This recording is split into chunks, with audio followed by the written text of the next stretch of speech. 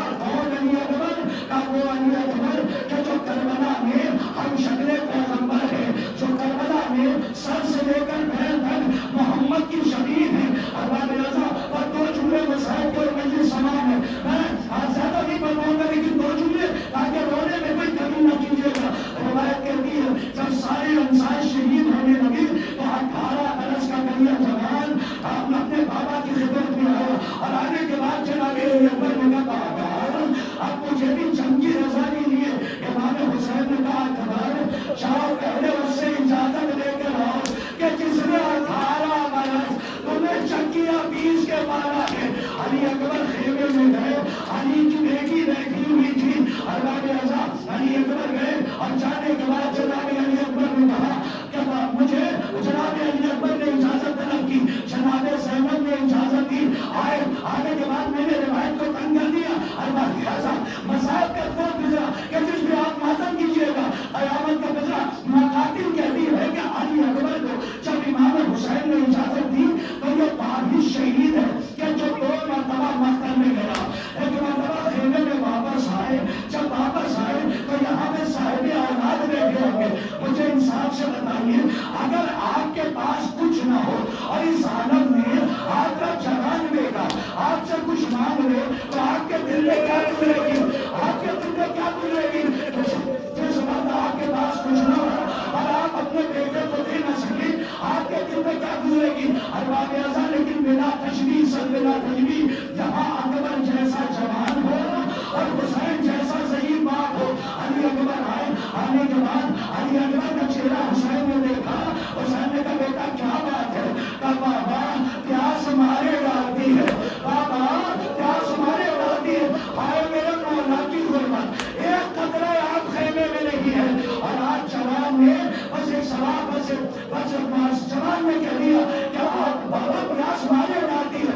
اب حسین پانی کہاں سے پلائے؟ امام حسین نے کہا اے میرے مال پانی تو نہیں ہے لیکن اپنی زبان کو چاہتے ہو تو اپنے بابا کی زبان پہ رکھ دو. خدا کی قسم تاریخ یہ بتا نہیں سکتی تھی کہ کربلا میں حسین کتنے پیاسے تھے. وہ تو جب جناب علی اکبر نے اپنی زبان اپنے بابا کی زبان پہ رکھی تو رکھتے ہی کھینچ لی. ارے جملہ کا بابا آپ کی زبان میں تو مجھ سے بھی زیادہ کاٹے پڑے ہیں. ارباب رضا بس جیسے ہی جوان نے زبان کھینچی اور اکبر دوبارہ مقتل میں گئے. روایت کہتی ہے اکبر نے وہ جنگ کی کہ جنگ خیبر و خندق کی یاد دلا دی. لیکن ایک بات آیا کہ جب علی اکبر روئے پہ سمجھ نہ سکے سین سے زمین پہ تشریف لائے. نوجوانوں اس جملے کو اگر تم سمجھ گئے تو شاید کہ اپنے سینے پہ ہاتھ مار کے یا حسین ضرور کہو گے. راوی کہتا ہے کہ جب اکبر گھوڑے سے گرے نا تو اپنے بابا کو مدد کرنے نہیں بلایا. علماء فرماتے ہیں کہ جناب علی اکبر نے کہا السلام علیکم یا رسول اللہ. ارباب رضا بس سلام کیا مدد کو نہیں بلایا. علماء فرماتے ہیں کہ شاید علی اکبر نے اس لیے مدد کو نہیں بلایا کیونکہ نوجوان تھے بیٹے تھے یہ سمجھ رہے تھے کہ باپ صبح سے لاشوں پہ لاشیں لا کے بھر چکا ہے. باپ صبح سے لاشوں پہ لاشیں لا کے بھر چکا. علی اکبر نے مدد کے لیے نہیں بلایا بلکہ سلام کیا. بس جیسے ہی سلام کی آواز حسین کے کانوں سے ٹکرائی. راوی کہتا ہے اور روایت کہتی ہے کہ امام حسین بڑی تیزی سے اپنے جوان کی طرف بڑھے. بس یہی تو یہ سوال ہے. روایت کہتی ہے کہ حسین اتنی تیزی سے بڑھے کہ حسین کا پیر ابا کے دامن میں گیا. حسین خاک پہ تشریف لائے. روایت کہتی ہے یاری کہہ کے حسین اٹھے پھر خاک پہ گر گئے. پھر یاری کہہ کے اٹھے پھر حسین خاک پہ گرے. راوی کہتا ہے میں نے دیکھا کہ تیسری مرتبہ جب حسین خاک پہ گرے تو حسین سے اٹھا نہ گیا بلکہ حسین ارے گھٹنیوں کے بل چل گئے اپنے جوان کے پاس ایسے گئے کہ جیسے کہ بچہ اپنی ماں کی آغوش کر جاتا ہے.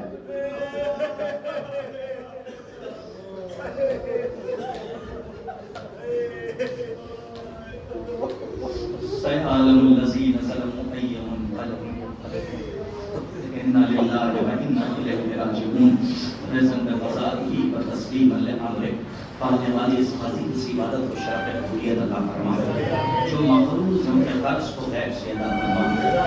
11,000 لوگوں سے یہ ہماری قوم کی ہر فرد کو اہل بیت علیہ السلام کی معرفت بالنورانی حاصل کرنے کی توفیق عنایت فرما.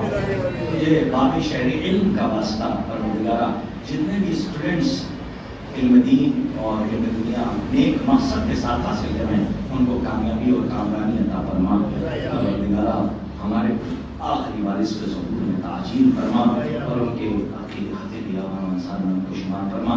وتقبل منا انک انت السمیع العلیم. آپ سے گزارش ہے کہ ایک مرتبہ سورہ حمد اور 3 مرتبہ سورہ اخلاص کی تلاوت فرما کر مرحوم محمد حسین صاحب اور طالب علی حسین صاحب کی روح کو احسان فرما دیں اور وسیلہ 4 معصومین علیہ السلام.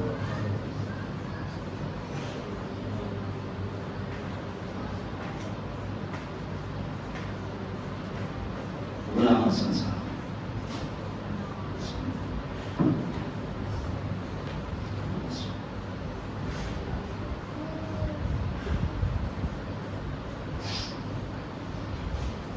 ماتم سیرہ میں